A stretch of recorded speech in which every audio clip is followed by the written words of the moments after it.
Guys, I almost got hate crimed yesterday. And it would have been my second hate crime. Did you deserve it?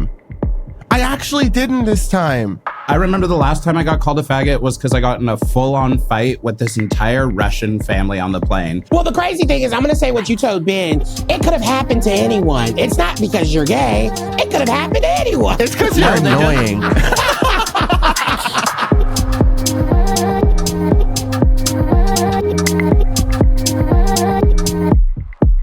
HIGHKEY. Hey friends, happy Friday and welcome to High Key. I'm Ben O'Keefe. I'm Ryan Mitchell. And I'm Evie Oddly. Now today we have so much to dive into. We're talking identity, activism with the one, the only Laverne Cox. But first, let's have a High Key. Good morning. Good morning. Good afternoon. Good evening. You know, wherever you are in the world, you're awake. Shout out to you, because I'd rather be in the bed right now. Not even going to lie to you. I felt like, to quote RuPaul's Drag Race, I got ready in a very RuPaul's Drag Race mini challenge type of way, except for I don't look as busted as y'all do when y'all do it. But wait, so you had producers there, like, also asking you about your childhood drama and if that queen brought it up? Absolutely. Actually, it's me, but my producer is my mom texting me all about our family drama. Okay, that's real. How are y'all doing? I'm doing, guys, I almost got hate crimed yesterday. And it would have been my second hate crime. Did you deserve it? I actually didn't this time. I actually didn't. I was just... What were they hating on? Which part? on the faggotry. It was on the faggotry this time. Fellow black person, so I think it must have been the faggotry. We see each other, period. I was just like walking and I was talking to my sister. I just got off a work meeting. Maybe I was a little heated, so I was like in the full gay storytelling mode. And I'm just like walking and some guy's like, "You fucking faggot," and like comes at me. And I'm just like, I wasn't really fully paying attention because I was in the story. And so I just kind of kept walking. And so he eventually stopped following me. But it's like a little triggering because I was actually attacked in a hate crime right after Jussie Smollett did his fake hate crime. Okay. This was like 2019. Wait. Okay, then, bitch. So you also serious. Understand that. It's like, so then you also get that yesterday wasn't a hate crime. It was just an act of hate, bitch. Like, it was just some dude being almost like hate crime, calling out the obvious, just being like, "Hey, I can tell you're gay, and I'm affirming that." Faggot. Why are we deeply unserious right now? Ben is telling us a really triggering moment. Because you have to laugh or it's kind of sad, right? I mean, like, look, first of all, I was like, correct, I am a faggot. Being a faggot literally pays my bills. I'm doing it as we speak. First of all.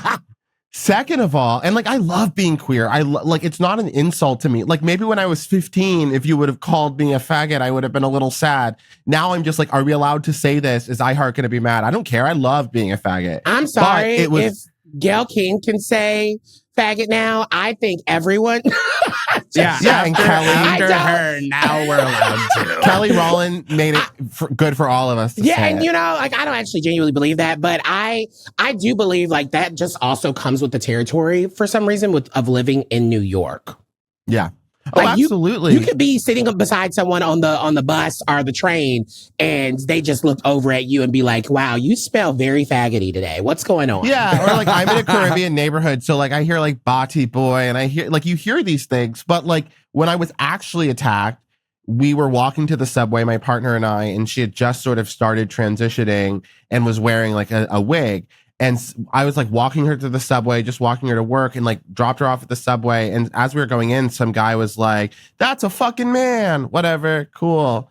It's not, but nice. I'm glad you think so. Whatever. So as I walk out, he keeps talking to me. I was like, "Will you just like leave me alone? Like why do you have to say that?" And then he punches me and he goes to pull out a gun.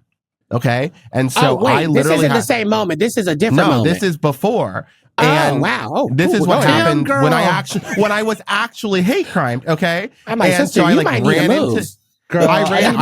This is down the street from me.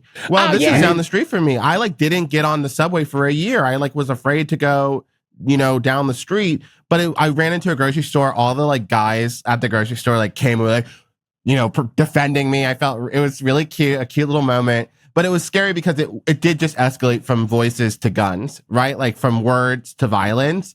And like that could have happened yesterday. Do you know what I'm saying? So it's just like, but honestly, we live in fucking America, girl. That could happen any day, like anywhere. Honestly, it's scary, more likely for it to happen to you without it being at all tied to your faggotry. Like you're just accidentally going to the wrong bodega on the wrong day, and someone's just like, "I've had enough." No, I disagree. I live in New York City. Like I think I feel really safe in New York. I think that when we are unsafe is when we're on the street. And I think cis women experience this. I think a lot of different folks of different genders and experiences where it's like men feel the right to say whatever they want. And like, look, you can use your words how you want, and I'm going to keep walking. But when you move past words to physicality, that's too far. You know what I mean? And like, I was actually in the mood to fight.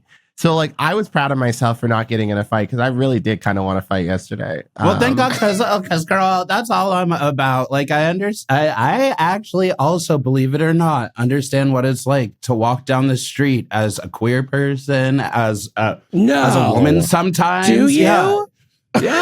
The way you dress, I'm sure you deal with shit all the time. Which, speaking of, girl, I'm going to change. Actually, I don't, and that is to my point. I have to change. Okay, yeah, change, girl. Y'all look like literally the gayest people. We look way gayer than you. I cannot believe this bitch is deciding to change. Yeah, I'm going to change. This is so bad for our continuity. Keep talking shit about my hate crime, Evie. It's all good.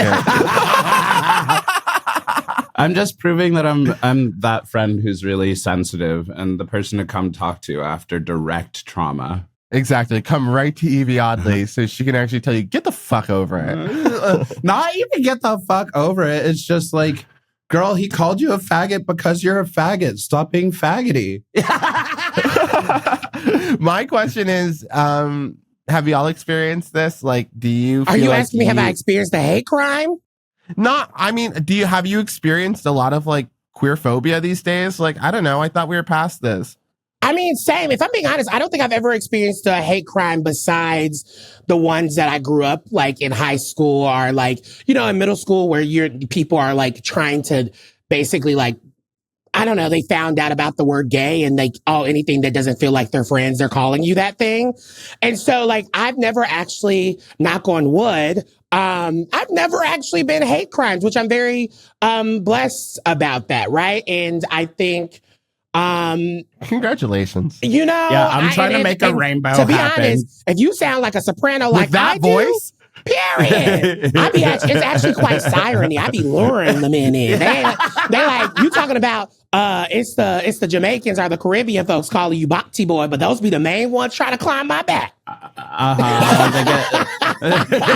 So no shade. But no, I haven't. And I hate that happened to you in a very serious moment. Cause no one deserves that. You were just minding your business. But, I hope one day that you'll be able to walk the streets and be in a safe, space where you don't have to, or you or your partner doesn't have to like encounter that. Cause that's crazy. But I don't think I will. Because if we don't have that in New York City, like where are we going to have that? New York City is just the same as everywhere else now. It's just the people who used to feel like they had to shut up about the way they felt are no longer shutting up. It's like the same shit everywhere. I get called a faggot everywhere I go. Where are y'all going? It's usually not to my face. It's like usually not to my face. Legit. I remember the last time I got called a faggot was because I got in a full-on fight with this entire Russian family on the plane. And you know what? I have some racist shit to say about Russians right now, but I don't know anything stereotypes about you guys except for you're from a cold place. So you know what? To that whole family that fucked with me, stole one of my headphones, tried to hide it under your seat, and also don't understand the idea of lifting your fucking seat back up when we are landing so my knees don't crash through your spine. I say, this. I don't know how to curse in Russian. Will somebody? Well, the crazy thing is, I'm going to say what you told Ben. It could have happened to anyone. It's not because you're gay. It could have happened to anyone. It's because you're annoying. I'm sorry. It's annoying. I'm sorry. No, honestly, on a real note, though, I do feel as if I don't receive as much bullshit or shenanigans walking down the street. because of a lot of the way I play chameleon adapting in the world. Like, oh, you think you're straight passing? No, it's not about straight passing. It's not about straight passing. Listen, Mama, I literally live on a crack corner. I straight pass enough to stay alive in a place where people are shot every couple of months, where there's a death a year at least because of bullshit, drugs, shenanigans, sex work. And like, that's what I'm talking about is on a serious note. Like, we get to key because we're inside my house or a hotel right now. Y'all can see my nipples. Like, if you watch the YouTube, there you go. Okay, but wait, can I talk about Pride really quickly? Yes, please, superstar. So, first of all, can we just talk for a second? Like, you're posting pictures with every famous queer and their mother. You're on stages, like, and then you're like casually texting us on the side. I'm like, you're a superstar when it comes to Pride. No, I mean, it was a really fun time. If you don't know, I host West Hollywood Pride Out Loud Music Festival. And I've been doing it, which is crazy. I've been doing it for the past 5 years. I've been hosting this music festival. And it's only been 4 years that it's been placed in West Hollywood. And every year it just gets better and better. And this year was like, there was some behind the scenes chaos, but it was still incredible. Like Lizzo headlined on Saturday, Paris Hilton and Remy Wolf headlined on Sunday. Friday was Maren Morris, which first of all, shout out to that country like dog, because I had no clue she could even like give pop star realness. Yeah, shout out to that country dog. She was just so great, and it was just really nice to be reminded of like, oh wow, like. This Pride is a really beautiful, like, family reunion, right? Like, there's so many people there that I haven't seen, or I get to invite people to come see me, like, do my thing. And just, like, I got a really beautiful compliment from someone that has, like, come a lot of the years. And they were like, every time I see you on stage every year, I know I'm going to have a good time. And you, like, they should keep you until this is over. And I was just like, you kind of forget this thing, right? Like you just kind of get into the mode of just doing. And you're like, oh, this is another check, work. But like, it felt really special to like be seen in a beautiful way this year where people were like, oh, work, what are you doing? Like I saw HIGHKEY, like the announcement, congratulations. Like all these really beautiful things, like all are kind of happening all at once. And it was beautiful. But I will say this, I don't want to see another queer person besides you two for the next 3 weeks. Oh, I'm over it. I'm not going. I'm glad you got your flowers. I'm really glad. I think we have to tell people, people touch our lives all the time and we build these like parasocial relationships. Maybe this person's been coming for the last 5 years and like seeing you and you have become a really important part of what Pride is to them. And we forget that because like we just come here and this is a job. Like we like doing it. It's a lot of fun, but like we're talking and just sharing our opinions, but you never know who's on the other side of that and like really being touched. And I'm glad that you got to like hear that because, even though it, to hear it is just a different thing. It gives you the energy to keep going. And to hear that too, when it's like, oh, Paris Hilton's here and all these people are here. And like, but you, Ryan, are the person who like, they decided to come up and say that too. They put my trailer near Paris's this year, which was like so iconic. And also, shout out to Cara Delevingne. I got to see that chaos of a white woman in real life, and I am obsessed. Yeah, I am obsessed with her. She was like, I don't know if she just has like the like servant ancestor like spirit inside of her, because she was holding Paris's fan, like she was like making sure the lighting was good. I'm like, girl, tell me you were an executive assistant without telling me you were an executive assistant in the past life. Wait, is that like her professional gig now? Because she was on season 11. She was judging on season 11 way back in the day. Yes, I told her like, we were doing the show together, and she was like, I love Evie. That lying bitch, that lying cunt. This is directly to you, Cara. Like, what the fuck, you liar? You helped Brooklyn win some bullshit ball challenge. Actually, she didn't win. See, look at you. You don't even remember your season. I don't. Really? I probably like Cara the whole time was saying lovely things about Evie and she doesn't even remember. She was so excited and she was like, I have something really exciting coming up, so I would love to come on the show. So maybe stick around for that. Cara will be on HIGHKEY. I'm out here hustling the streets trying to get our gas. Please, thank you. I also think she represents that subtype of lesbian who's like really ready and down to like be there for everyone in their life. Because every time I've seen her in real life, she is like making sure the lighting's good on her friends' selfies and stuff. And I'm like, you're a supermodel. Like, I'm obsessed. But She's a real one. And she looks very regular, like, no shade, but she looks very regular in person. For some people, I had to tell people, do y'all know, like, that's like the icon? Like, y'all Cara? see that regular ass bitch But over that's there? models. That's models. Like, there's this woman named Karen Elson, and she's a supermodel. She's been on the cover of many, many magazines. I remember when I met her, and I was just like, what do you do? And she's like, I'm a model. And I was like, oh, like, have you ever done anything important? And everyone, like, kind of laughs. And I'm like, oh, what? She looks really normal to me. But that is them. I've done that multiple times. Haley Clausen, I was like walking down the street with her. I was like, that girl on the billboard looks just like you. And she's like, that is me. And I was like, no, that's a Victoria's Secret model, honey. Good try. Oh, wow. Drag her. I just like, I'm so oblivious to that. I mean, I remember, like, I'm like that when I meet all sorts of people. I met that. I'm not even going to say it because I don't even, no, I'm not going to say that. Never mind. Oh, are you finally holding back? I've never seen Bid like try to restrain on himself. a gossip That's name crazy. drop. I'm like, wait, actually, that's for the book. Girl, you know she has a 10-year plan. You know she got a 10-year plan, bitch. It's working. You do. You're all in it too. Don't worry. Well, can I just say, can we really quickly, our first episode is out. What was some of the responses that y'all got before we get out of this high key? I feel like the biggest response I got was some guy walked down the street and called Ben a faggot. Work. I was like, oh, you saw the show. Thank you. They saw the billboard in Times Square, and they were like, they saw the billboard. I know what you are. I know that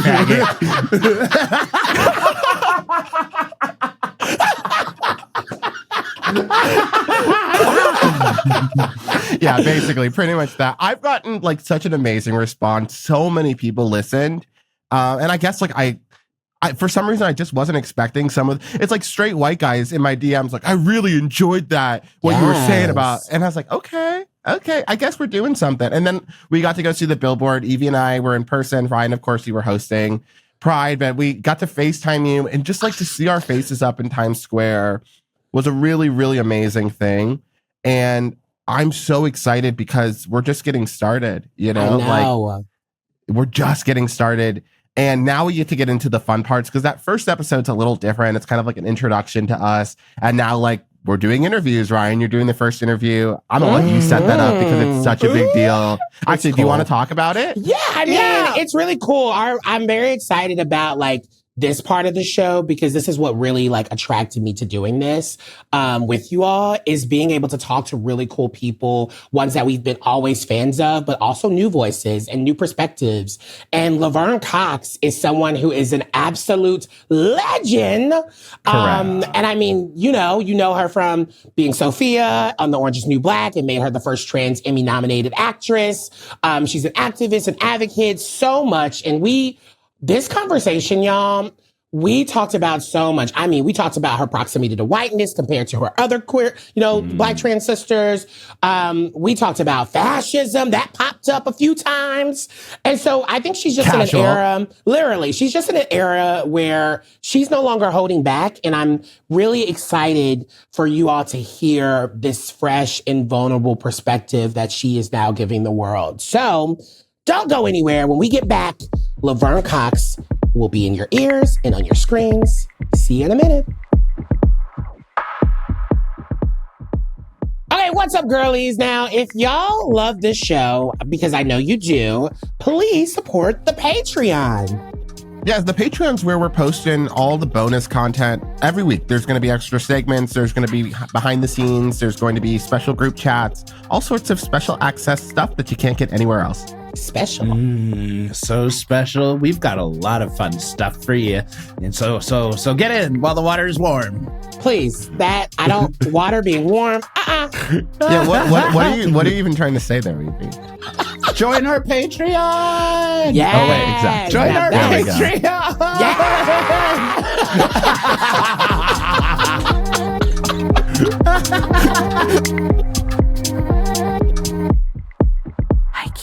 I'm so happy that you are here. You are our first guest on High Key, so this is a very beautiful moment. I don't say yes a lot, but there's some times when it's important to say yes, and it feels like the energy is there. And we can make it work with the schedule. I don't know if you remember this, but I DM'd you because I got press screenings to watch Clean Slate. I binged it in literally hours, like the same day, because I also am a media consultant at GLAAD. I work at the GMI, and we were doing a lot of work. I got to work with the team, the cast, George Wallace, Thelma Hopkins. I got to help media train them and like really be a part of this beautiful experience that Clean Slate was, because we hadn't had this sort of level of intersectional storytelling that also feels ever. I mean, there has been, but it just feels like we hadn't had it in recent history. And so it was really beautiful to be a part of that. I want to know, obviously, your connection to Clean Slate, because you've described it as the cancellation. You described it as devastating, right? And I wondered, did it feel so devastating because it did feel like that story was very personal to you, and you were also a part of being a co-creator? Like, you were a part of the production part of this. Talk a little bit about that. I mean, I've had shows canceled before. Doubt. I was on a show on CBS called Doubt we shot it in 2016 and premiered in 2017. It was canceled after the second episode. We had shot all 13 episodes. That was rough. That was devastating too, because we worked so hard, but it was different. Like literally a week later, I booked a pilot, and I was literally a week after we were canceled, I was packing to go to Vancouver to shoot a pilot. So it was a very different experience. It's different when you are hired onto a show as opposed to you meet a guy named Dan Ewan at Soho House, like 7-8 years ago, and you start talking about a show, and you get ideas, and you brainstorm, and you start like creating it together, and like it's based loosely on your life, and you include stories from your life into it, and you're hiring, and you're casting, and interviewing costume designers, and like you're producing, and you're negotiating, and you're pitching to networks. So it was my baby. It was my baby. It's Dan's baby, and so it's hard when it feels like your baby's rejected, but the public didn't reject Clean Slate. So the feedback I've gotten from, and this makes me want to cry. Everyone who's watched it has been really, really beautiful, like the people. And then even just hearing like, oh, my mom was watching Clean Slate. And I'm like, where's your mom from? She's like, North Carolina. I was like, did you tell her to watch? She's like, no, she just watched it. And she's like, she's a church woman from the South. I'm like, this is who needs to be singing it, That's literally my story. My mom I'm from Nashville. She lived in South Carolina at the time, and she turned that show on and watched it. And she's very religious. That's why I was connected to it from the jump. Like it just is so different than anything that we saw. And then, of course, the cherry on top being it was a part of the Norman Lear legacy. What I understand is that it's a miracle to get a TV show produced, because I've tried to get a lot of them produced and they haven't. And somehow, and I'd given up on Clean Slate because it was years, and we were in development at places, and we fell out of development at few different places, had yeses that turned into no's, a lot of no's. And so I let it go. And then I also was like, oh, they're not buying trans stories. They're not interested in telling trans stories now. And this was years ago, like 6 years ago. And I was like, I need to pivot. And then we got picked up on Norman's, we found out that we got picked up on Norman Lear's 100th birthday, which was pretty special. Wow. And we got to make it, and people get to see it still and have the experience of the show, and maybe see themselves and their families in the show, and try to reconcile their religion with, so it's there, and the work is there, and for people to consume if they choose to, and hopefully laugh and be moved by.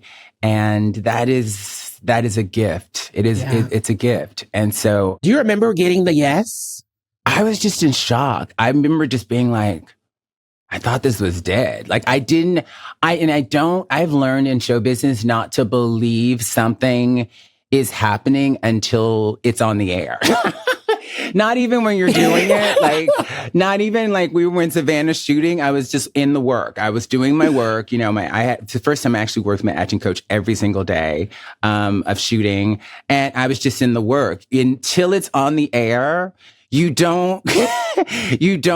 Nothing's certain. So I've just learned that that's the case. And then also what I have to, as I write my book and think about my life and career over the past like decade or so, when Orange happened, Orange is the New Black. It was so insanely successful.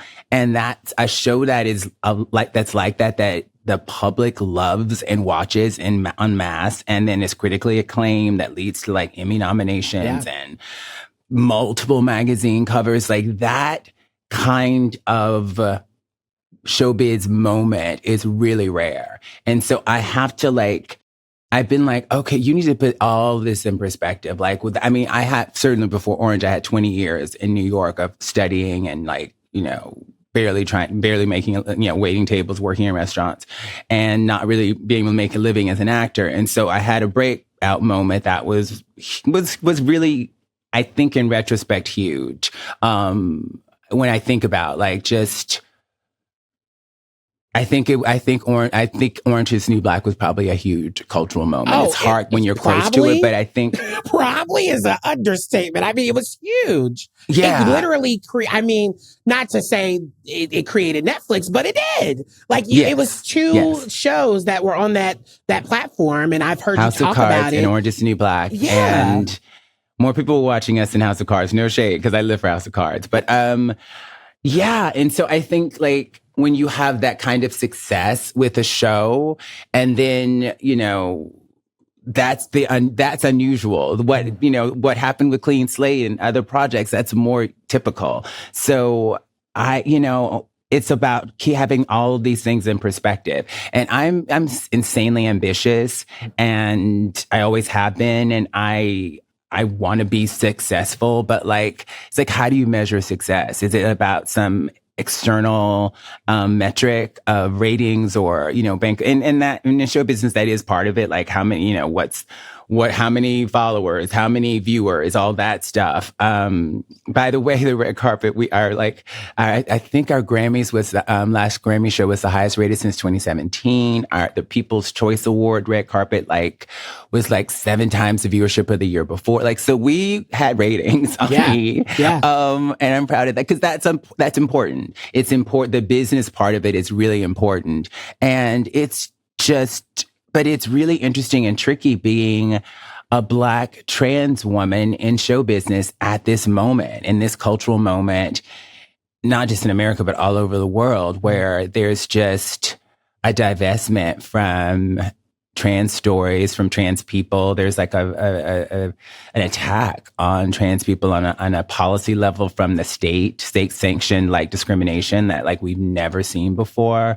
And colleges and universities are being defunded, and they're scared. So they're a huge part of my business when Orange started was college lectures. I've spoken at hundreds of colleges and universities, and now I never thought, because we did so well there, and professors loved me. And what do you mean you can't? People, they're saying we no? have not been able to book a college gig. Oh, wow. Since when the strike happened a couple of years ago, I reached out to my agency, and I was like, I'm willing to cut my fees, because my fee had gone up a little bit. Your fees go up.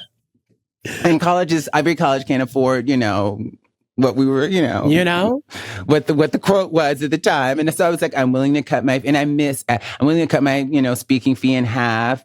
And I miss the connection to young people too. I really, really love it. When I was doing it too much, it was, just because I was hustling and trying to make money and get out of debt and all. Those first few years, I started 2015 debt free, which was amazing. Yeah. So I didn't start really being able to save for retirement and all that stuff. 2015, I would have been 42, 43, which is intense, but that's life. I'm working for tips most of my adult life. And, where is their saving? Where am I saving? Shout out to us. That service industry is nothing to play with.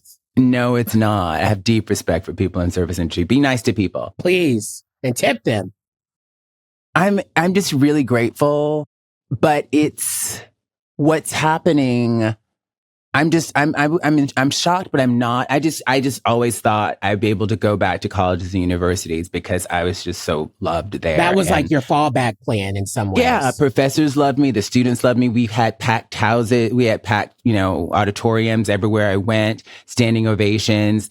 The administrators loved me. The professors loved me. I was referencing material they were teaching. It just went really well. And that work is completely gone now, and it's kind of shocking. And obviously, corporations have divested too, and so it's just okay. What does that do for you when you are trying to, our type of livelihoods are your next gig, and you, of course, have been able to set yourself up where you have a little something in the bank or like to save a little bit, and you can kind of go a little bit, right? But I do have a fashion habit though. That's a problem. But we'll talk about Mugler in a minute, but I do think it's what do you do when you're realizing, okay, this isn't the same. There is a shift happening in a real way. And I don't know what the next 10 years look like if we keep going with the way that the state of the culture is in this political climate. There's a few things I think about. I think about my own survival and livelihood, right? Like, so I've had to make some lifestyle changes, right? Because I'm making less money. You make adjustments and you make those in terms of like my own survival, figuring out how to pivot. I think like show business in life is about the pivot.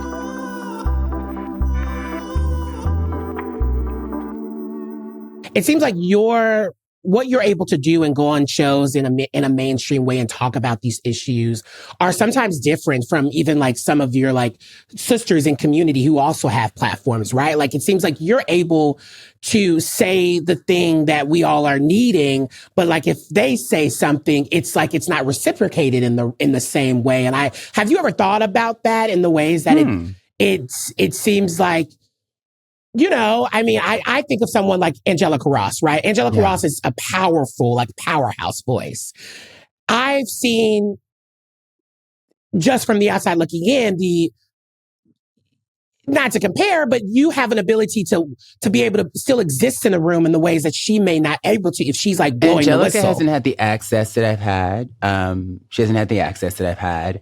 The Orange is the New Black platform, because that show was so huge, it gave me a really, really big platform that a lot of my trans siblings have not had. Angelica is indeed brilliant. But also, I think a huge part of my story, and I've said this before publicly, is for high school, I went to the Alabama School of Fine Arts, and I was a creative writing and dance major there. And so I not only was going to a school with mostly white kids from affluent backgrounds, I was living with them 24/7.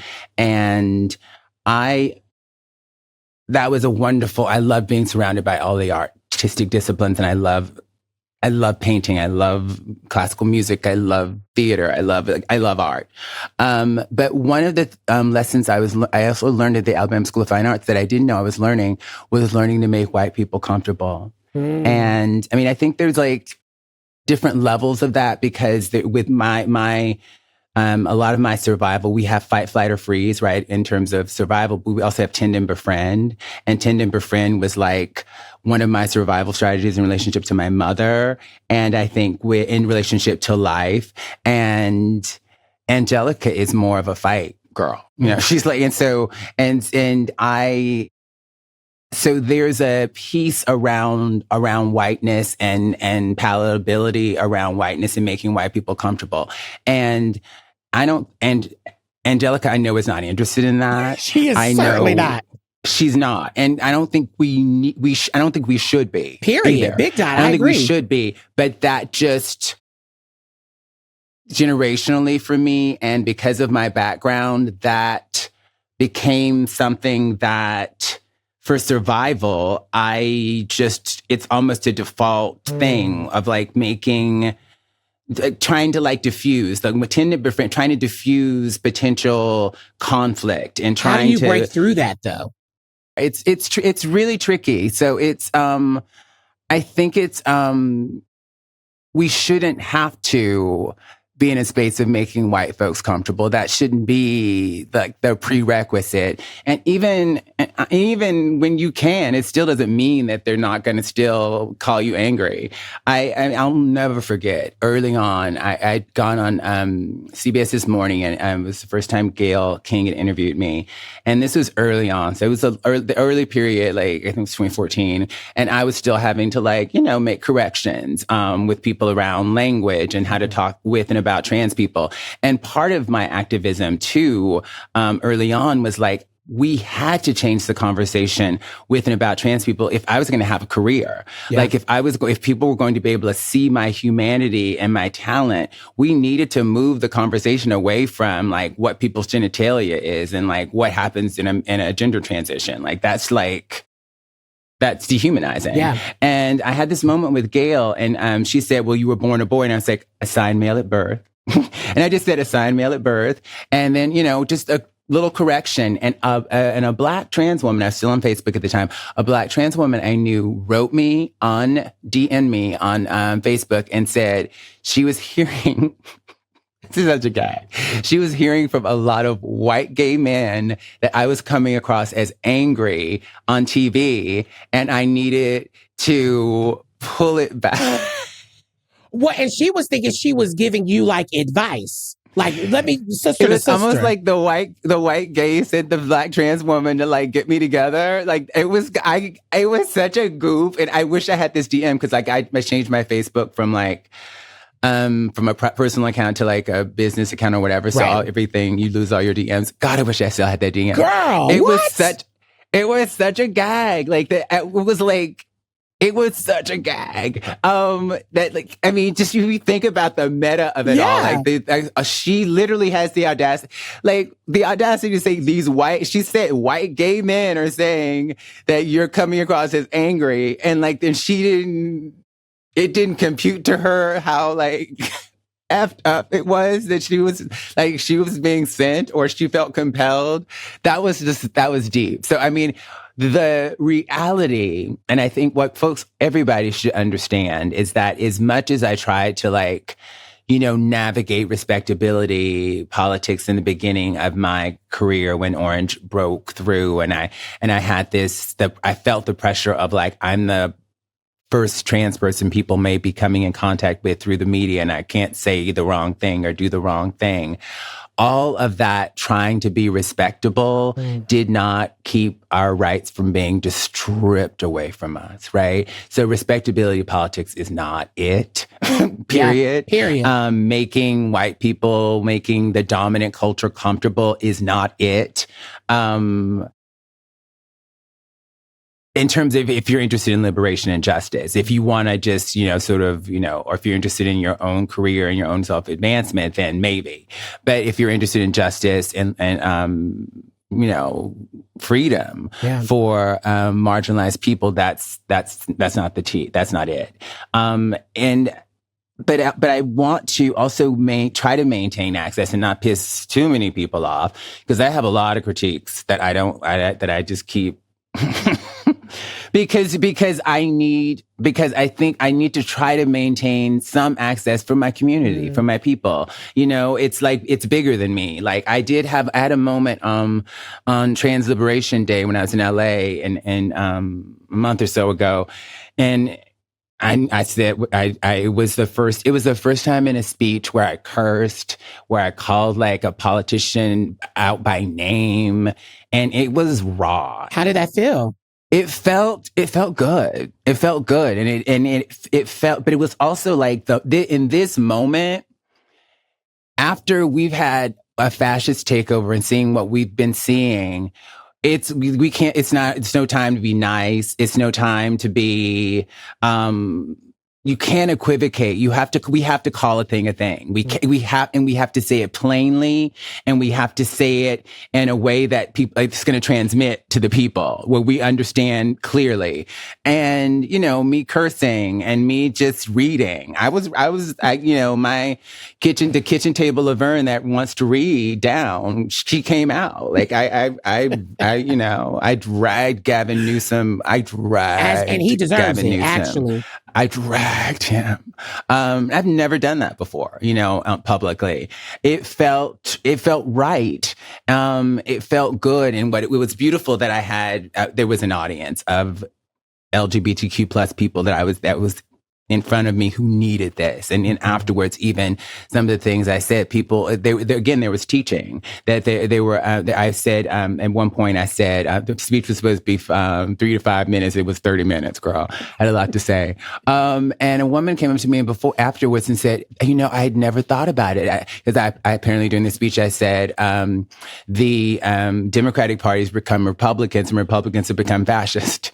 And just that thing that I've just been aware of for years, that was an aha for her. And then I talked about Polly Murray and someone, cause I talked about Ron DeSantis and how he's banning books and how, he's like, what does queer theory have to do with AP African American history? Which just, I don't know what that was years ago. And that press conference lives rent free in my head because intersectionality for me is it's like mental health. Like me understanding even beyond just a macro political understanding of the world, just like a personal understanding of how I experience the world. Without an intersectional lens, I would be so lost. And he said, that, they're talking queer theory and AP African American. What does queer theory have to do with AP African American history? And that sounds like pushing an agenda and things like, then he said in the next sentence, things like intersectionality. That sounds like an agenda, not history. And I was just like,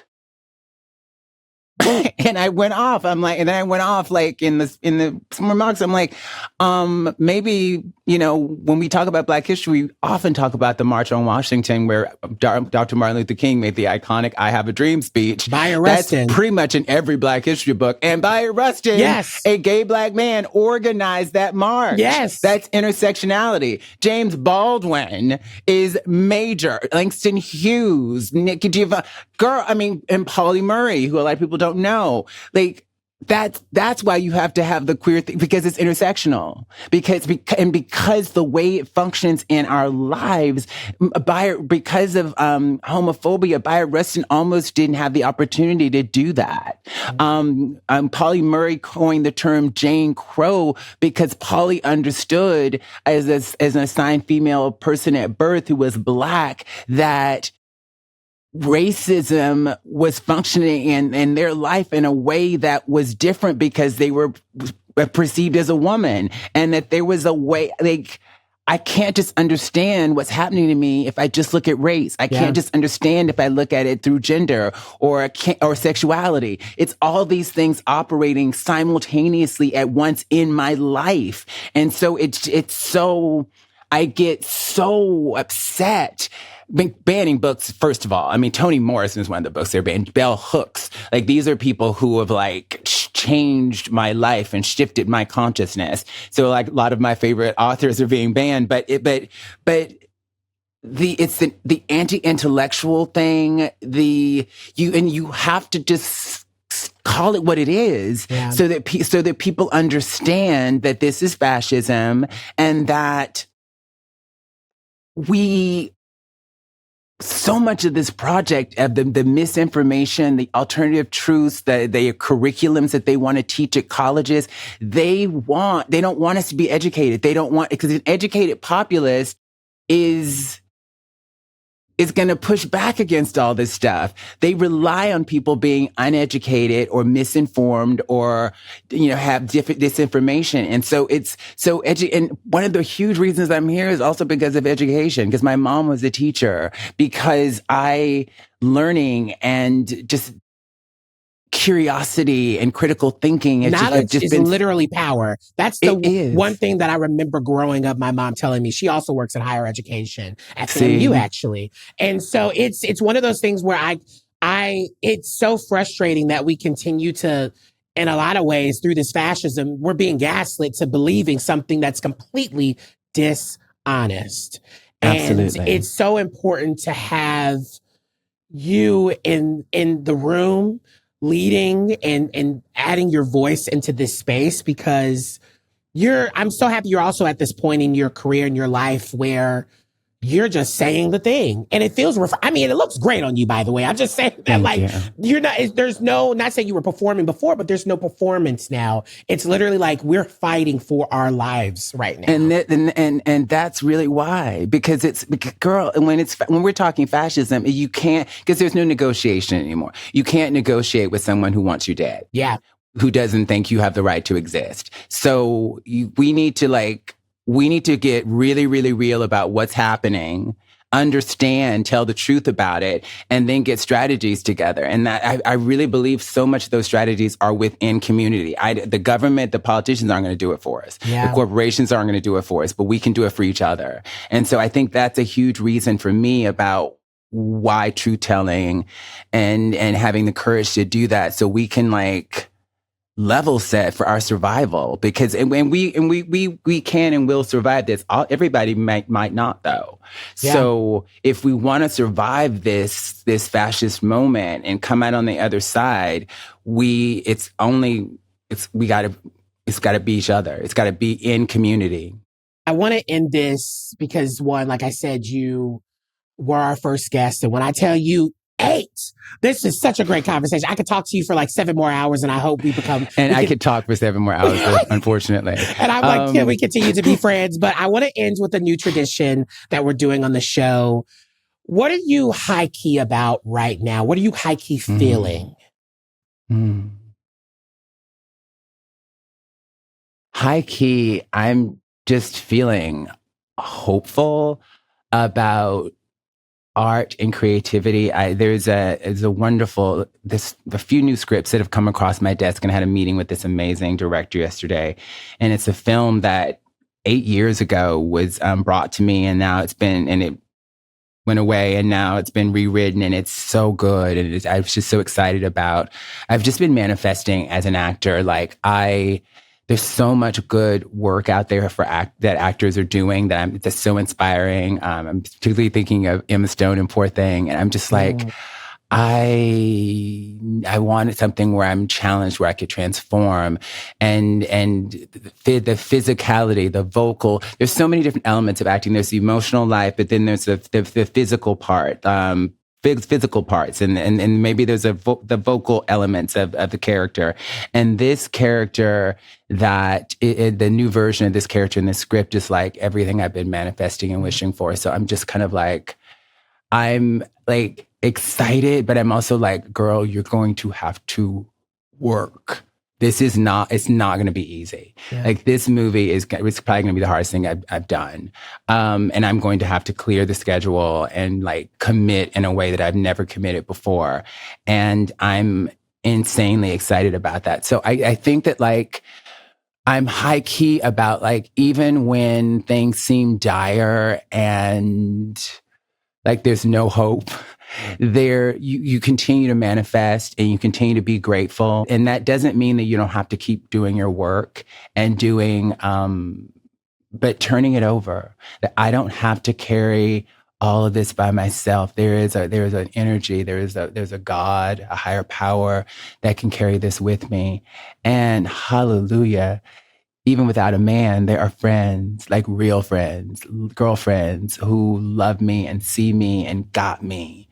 Oh, who have me? But I'm so grateful for those little. I mean, they're big things, but they're just the love that I have in my life from my friends and from my God, and the love I have for my work. And the faith that I have in God and the universe, and some people, and I still haven't given up on humanity yet. But thank God, there's I think that knowing love is like real love that like changes you, where you are deeply seen and known by maybe a friend first. Maybe, you know, I did an intimacy workshop for years with a group of people where I got to sort of practice intimacy and learning and experiencing love, like an unconditional love, is everything. And when it's romantic, my ex was that until it wasn't. And so I feel I can take a break from all of it, because I know that song from the A's, I want to know what love is. I know what love is. I know what love is in my, not just intellectually, I know it in my body. I felt it. Like I felt romantic love and passion and that soulmate thing. I feel it with my girlfriends when we sit around a table and listen to each other and kiki and cackle, but support and cry together. I know love, and I'm high key about knowing love. And that love has always been from my art too. That is what has gotten me through my life. When I didn't know, like, you know, parental love or friendship love or romantic love, I knew love from my art. I knew that and that passion. So I know what love is. I'm high key about love. And love is everything. It really is. And it can be, for music or art, or like that love gets me through. A really good friend, like friends, like my romantic life has been messy, but my friendships haven't. I have friends who they keep getting messy friends. I've been good about like picking friends. Yeah. I've been very protective there. The romantic stuff, trickier, but but I mean, it's hard for most women. It's really hard for most Black women. Really hard for successful Black women, and then add being trans and famous to that. I'm blessed that I've known the love that I have, and when you feel, and because I've known it, I can recreate it. Like right now, I'm thinking about, I feel it. I don't know if you can feel it coming from me. I hope you can. That for like sure. I feel I'm like emotional. The love, feeling like seen. I love that, where you're deeply seen and known, and it's reciprocated. Okay, girl, this is the last thing I'm going to say. Yes. Brene Brown's love definition. I see if I remember off the top of my head. Brene Brown defines love as long. She says, we cultivate love when we allow our most vulnerable and powerful selves to be deeply seen and known, and honor that offering with trust, respect, kindness, and affection. Love is not something we give or get. It's something we nurture and grow. A connection that can only exist between two people when it exists within each of them. We can only love others as much as we love ourselves. Come on, RuPaul. She doesn't say that. Shame, blame, disrespect. I'm going to start this over. This part is so important. Shame, blame, disrespect, betrayal, and the withholding of affection damages the roots from which love grows. Love can only survive these injuries when they are acknowledged, healed, and rare. Rare. You can Google that. It's on Brene Brown's. You can Google that. Yeah. That is the definition, but when you know it in your body, that's the somatic work in my therapy. When you sense it into your body, oh, honey, I know what love is. I don't even know. I think this is where we should end it. I think ending it on this note of love. And I'm so grateful to have experienced this with you. And I can't thank you enough. Thank you. Thank you for being you. Thank you for your light. And thank you for believing in hope and in love. Truly. I do. That's a wrap. Amen.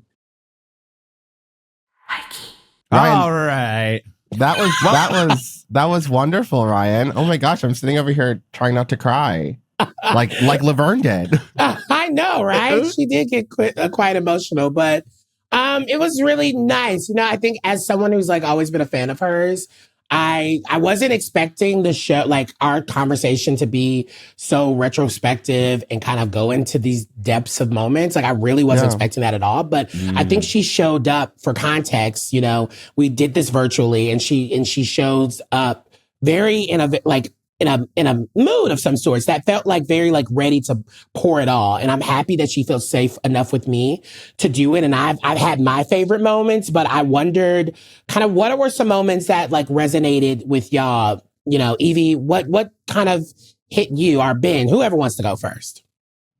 I'm gonna go for it, Evie. I think, I mean, she touched on a lot of things. One thing that I definitely related to was her conversation about trying to make people feel comfortable, specifically like white people and kind of respectability politics. Same.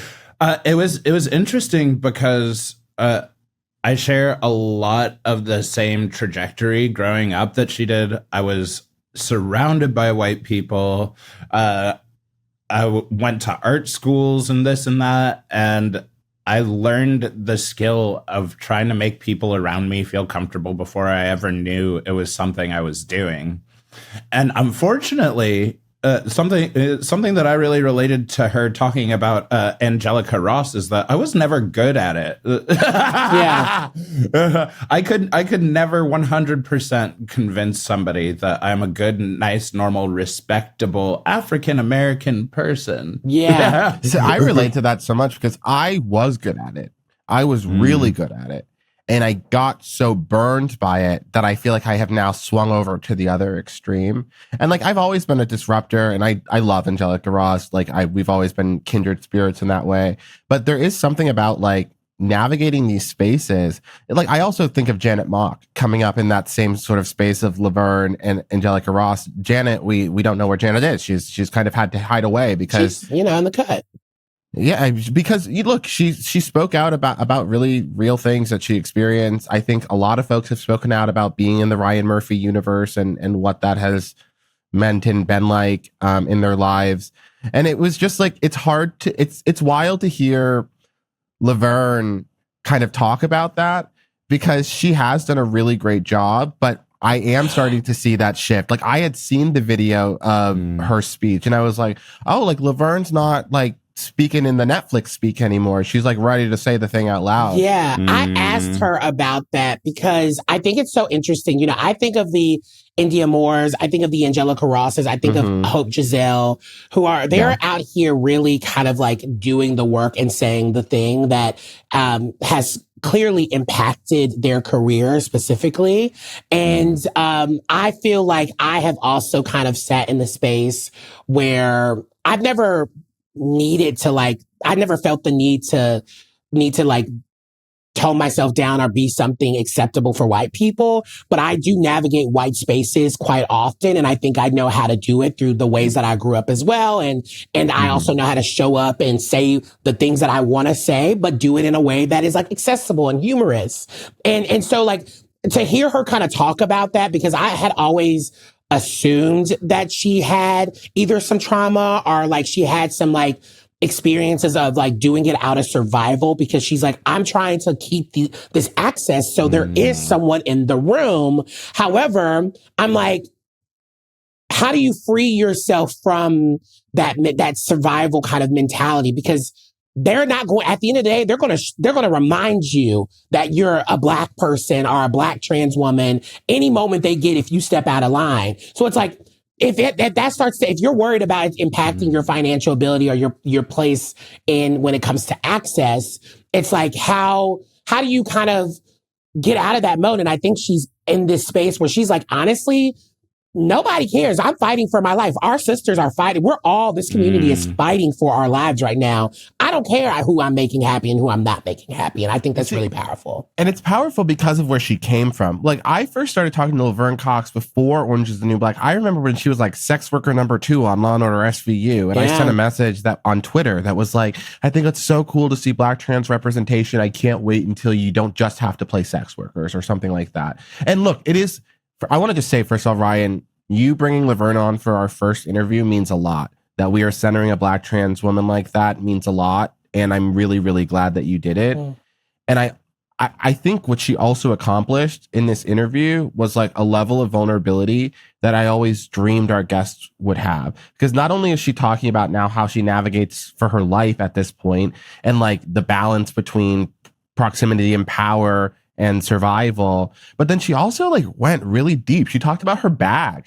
And I was kind of laughing because she was talking about her public speaking career. And before the pandemic, that was a huge part of my business. It was how I paid most of my bills with public speaking. And often I would be getting speeches that like people passed on because they couldn't afford her fee. And we did a pilot episode where we all kind of opened up about financial things that we had been through. And I think that folks are often really afraid to be vulnerable and to show like, it's not easy being Black and queer and building a career on it, no matter who you are, even when you're the stars. And so I really appreciated the vulnerability that you were able to bring out of her in that moment. And I think that's going to really help a lot of people realize that it's okay to talk about things and not be afraid of not looking perfect. And I think about you. It's okay to be poor. Well, and that's the thing. I actually kind of thought about you because that video that you posted, like when you were like really in financial, like, you know, in a financial bind, and you were really like, you were crying. Oh, and you were still there. I mean, but like there's something so beautiful about existing in that space and like doing it publicly, because I think so many people they already have their story and their narrative that they have of you based off of what you're posting and what you've been able to do.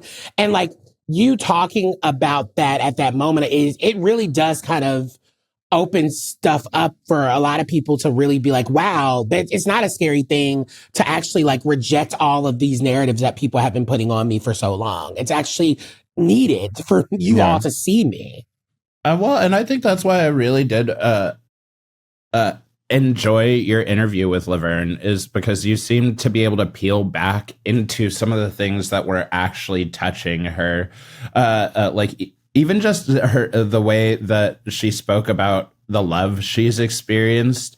I felt so seen hearing her talk about not just romantic love, but friendship love, and how ever having had any of this made her rich right now. And I know it's so corny, but in a system where only the rich man gets to play all the games he wants, like the rest of us, we just get time and we get love. And I'm gonna make as much of both of those as possible. And she stayed on for so long with me after that, to like, cause that was also after Engineer Bay and like all of the things, all the emotions. And, she was encouraging me in a beautiful way to be like, and just reminding me, like, you're only like 30, you're about to be 32. Like, don't like give up on this thing in love and finding love in other forms, right? Through friendship, through romance. And it was really important. And I'm never going to forget that at all. I'm never going to forget that. That's such an important. My mom we were real poor. We were real poor. Like our fridge broke, so we used a cooler because we couldn't afford to get it fixed. But she always said we're rich in love, and I used to be so annoyed because I was like, "Mom, love doesn't pay the bills at all." But no, love sustains you when what the bills can't love be paid. Doesn't pay the bills. But listen, like, Ben, what kind of little kid were you that you were thinking about bills? I would have been like, "Bitch, Mom, that's trauma. Love doesn't what buy kind my of little Christmas kid is that? presents." That's called a parentified like, that's child. Trauma. Yeah, I mean, I remember like falling and I busted my knee open and I knew I'd have to get stitches because I could see the little fat blobs and I'm sobbing and my mom's like, "Oh no, does it hurt?" And I was like, "No, Mom, how are we going to pay for this?" Like, Please, Jenna, can you please insert that clip of Jamie Lee Curtis? And it's just like a clip that goes just trauma. It's trauma, because that's literally what it is, unfortunately. And it really does shape you. And it when it happens to you when you're younger, it shapes who you are and who you become as an adult. Yeah, but I'm saying you never thought about presents either. Like, damn, we were poor as fuck too. But I was also like, okay, I know we're poor, you guys, but that doesn't give Santa an excuse to not get me a fucking a Game Boy don't ever. Get me started on that. It is almost 2013, okay? Well, I graduated high school. I went to school with really rich kids. Like, there's that new musical, The Queen of Versailles, coming out. And it's literally about my friend's mom. Like, do you know what I mean? Like, I went to school with the kids who I had a friend who got a Maserati for her 16th birthday. I had a friend who lived next door to Shaq. Not right? Super Sweet 16. You was on an episode. Like, for real. I mean, I grew up in a very wealthy area as a very, very poor kid. And I remember my mom got us like at Walmart, like an Old Spice deodorant and like body wash. And I'm like, I'm getting body wash from Santa. And these kids are getting like, new computers and new things. Like I did have to grow up really young, but that's why like I encourage us to share our stories. Yeah. Because, yes, I'm a cancer trauma dumper and y'all are going to keep things lighter than I will. But like, I think it's really important for someone listening, I don't know who they are, to hear themselves represented in the stories of us and then say like, look, and they're on a billboard in Times Square and they're living their dreams, hosting a show, and they're winning reality TV shows, and people are getting their faces, you're winning. People are getting their faces, your face tattooed on their body, Evie. Like, do you know what I mean? Like, literally, I've seen it and I'm like, why? She's so ugly. No, I'm just kidding. But like, I know, I'm with you, girl. Yeah, I agree. But it's like you never know who you're going to touch. And when I had nothing, I had my story. And I built my whole career off of that. And so I'm so thrilled we have this place where we get to keep telling our stories. And we keep helping people tell their stories. Exactly. And creating a platform for people like Laverne Cox to come and have conversations they've never had before in ways they've never had them before. Not because they didn't want to, but because they weren't given the permission to. HIGHKEY is the permission. I will say, the next interview I do, bitch, we laughing. Because, girl, I left that. I was like, okay, do I need to send, her money for this therapy session? Because I feel like I should tip her. She's teaching master classes now. She got a plan of action. I can't wait for her one-woman show and her book that she's working on. All these things Laverne has coming up. I'm so, so excited because her legacy is already cemented, but she's just building it and expanding it in such beautiful ways. So I'm happy that we got to talk about this interview a little bit more. Congratulations. I hope y'all enjoyed it. Great job. Thank you for making us cry.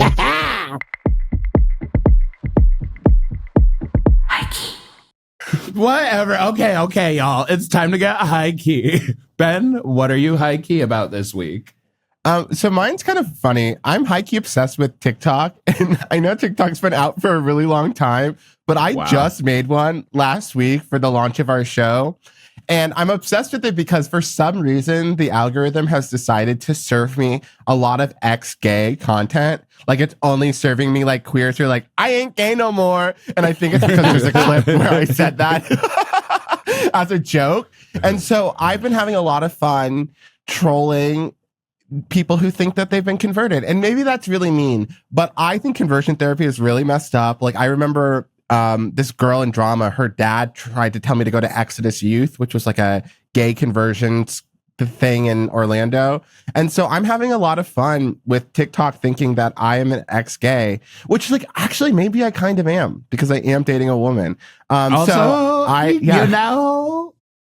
mean, I like how you're trolling ex-gays, bitch. What do you mean by trolling? Do you mean like sliding into their DMs, sending a few pics and being like, are you still?